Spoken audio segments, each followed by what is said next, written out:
आज़म मुश्ताक साहब का कि उन्होंने मुझे कहा बहुत इसरार के साथ कि मैं आपकी खिदमत में हाज़िर हूँ और मेरे लिए बड़ी सादत है कि प्रोफेसर मुश्ताक साहब को के पैरों को छूने का मुझे फिर मौका मिला और मैं कभी भी ये मौका मिस नहीं करता अपने तमाम उस्तादों से जब भी मिलता हूँ। मैं मुश्ताक साहब ने ये कहा था, आज़म मुश्ताक साहब ने, कि आपके पास 10 मिनट हैं और 10 मिनट में आपने मेडिकल के अलावा कोई और बात करनी है।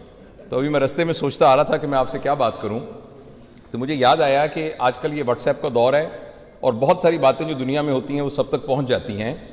तो एक बहुत बड़ी स्टडी हार्वर्ड यूनिवर्सिटी में हुई रिसेंटली क्या अभी भी चल रही है और पिछले 70-75 साल से चल रही है। उसमें उन्होंने हार्वर्ड के जो टॉप ग्रेजुएट्स थे उन सबको लॉन्गिट्यूडनली फॉलो किया और 70-75 साल हो गए हैं वो स्टडी चल रही है। उसमें से बहुत से लोग ऐसे थे कि जो वहाँ अमेरिका के प्रेसिडेंट बने, 2-3 तो अमेरिका के प्रेसिडेंट बने, कुछ एस्ट्रोनॉट्स बने, कुछ साइंटिस्ट बने, कुछ लोग ऐसे थे जिन्होंने नोबेल प्राइज़ हासिल किया और कुछ लोग ऐसे थे कि वो कन्विक्ट हुए और जेलों में भी रहे। कुछ ऐसे लोग भी थे जिन्होंने खुदकुशियाँ की और कुछ लोग थे जो आर्टिस्ट बने। तो उन सब की लाइफ को उन्होंने स्टडी करके ये देखा कि उनमें से खुश कौन था और कौन नाखुश था।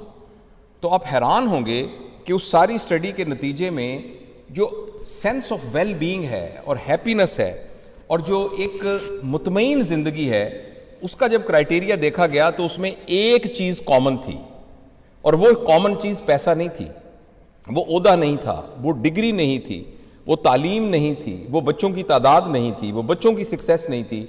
वो ये थी कि जिन लोगों ने अपने रिश्ते निभाए और जिनके अंदर रिलेशनशिप डेवलप करने की एबिलिटी थी, वो लोग बहुत खुश रहे।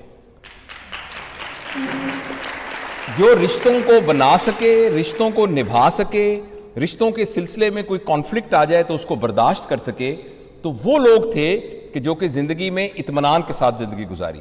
तो मैं आप सबको मुबारकबाद पेश करता हूँ कि आई एम श्योर कि आप दुनिया के कुछ हिस्सों में होंगे, पाकिस्तान के मुख्तलिफ जगहों पर होंगे, मगर आप सब लोग इकट्ठे हुए हैं तो ये बुनियादी तौर पर एक मैच्योर आदमी की वेल बीइंग की निशानी है कि उसके रिश्ते कितने मजबूत हैं।